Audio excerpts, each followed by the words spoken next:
राधानगरी तालुक्यातील पडसाळीपैकी खोपेचा धनगर वाड्याकडे जाणाऱ्या मुख्य रस्त्यावर 2 ठिकाणी अज्ञात व्यक्तींनी जेसीबीच्या सहाय्यानं आडव्या चरी मारल्यानं रस्ता वाहतुकीसाठी पूर्णपणे बंद झालाय। त्यामुळे धनगर वाड्यातील ग्रामस्थांचा दळणवळणाचा प्रश्न गंभीर बनलाय। संतप्त ग्रामस्थांनी रस्ता तातडीनं खुला करण्याच्या मागणीसाठी राधानगरी तहसील कार्यालयावर धडक देत नायब तहसीलदार सतीश ढेंगे यांना निवेदन देण्यात आलं।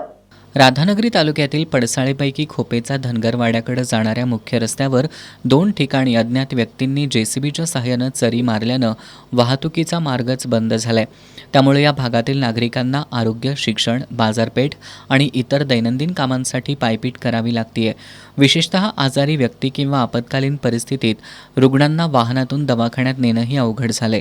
त्यामुळे ग्रामस्थांमध्ये तीव्र नाराजी पसरली। आमचे वडील, आजोबा, पंजोबा इथं आम्ही वास्तव्य आमचं करत आहोत। तर आमचा आजोबांचा व्यवसाय,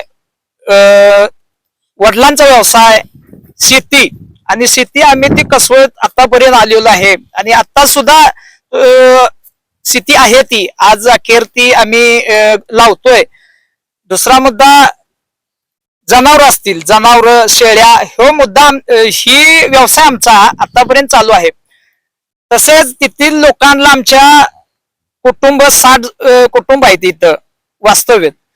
येण्या जाणाऱ्यांसाठी रस्ता हा आहे, तरी काही दिवसापासून हा रस्त्यावरती खड्डे मारल्याने आमच्या रहिवासी लोकांना इथल्या आम्हाला जाण्या येण्यास त्रास होत आहे। तसेच वयोवृद्ध लोक, शाळेची लहान मुलं, येण्या जाणारी मुलं, त्यांना सुद्धा याचा त्रास होतोय। खड्ड्यात गावाला जोडणारा मुख्य रस्ताच बंद झाल्यानं जणू या वस्तीचा बाहेरील जगाशी संपर्कच तुटल्याची परिस्थिती निर्माण झाली आहे।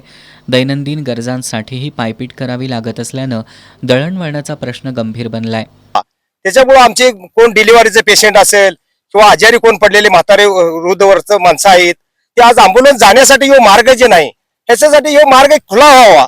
आणि हे ग्रामपंचायतीला सुद्धा आम्ही ग्रामपंचायती मिटिंगला सुद्धा आम्ही सांगितलेला विषय आहे। तेव्हा ह्यो विषय क्लिअर होण्यापूर्वी आमचा ह्यो केला कुणी, ह्याच्यावर आमचं सर्वांचा एकजूट आहे आणि सगळी एकी आहे। त्याच्यामुळे काय रस्ता आमचा क्लिअर होण्याचा हे एवढं महत्वाचं आमची विनंती आहे। काय शाळेला जायचं ना, तर हे पडलं की दवाखाना नाही, काय नाही, रस्ते बंद, सगळं बंद, आणि आम्ही करणार काय? आणि पोटासाठी पाठी लागणार, आणि पोराच्या कुठेतरी करा, मला अटीला पोरं कुठेतरी पोटासाठी ठेवायला पाहिजे। त्याला जायला लागतं 10 मीटर, त्यात आम्हाला त्याचा गाडी नाही, रस्ता बंद केला तर म्हणजे आम्ही करणार काय? आता सुजून झाले तर गोफा सुजली तर तर डोळ्यानं दिसत नाही, ना तर दोन्ही पण डोळ्यानं दिसत नाही। अखेर सर्व ग्रामस्थांनी एकत्र येत आज राधानगरी तहसील कार्यालयावर धडक दिली आणि रस्ता तातडीनं खुला करण्याची मागणी केली। नायब तहसीलदार सतीश ढेंगे यांनी निवेदन स्वीकारत रस्ता सुरळीत करण्याबाबत कार्यवाही करण्याची ग्वाही दिली। यावेळी माजी सरपंच बळवंत शेळके, बाबू शेळके, नागो शेळके, बाबूराव शेळके, भानू शेळके, मनोज शेळके, तानाजी यमकर, रवळू शेळके, मधुकर शेळके यांच्यासह खोपेचा धनगर वाड्यातील ग्रामस्थ उपस्थित होते।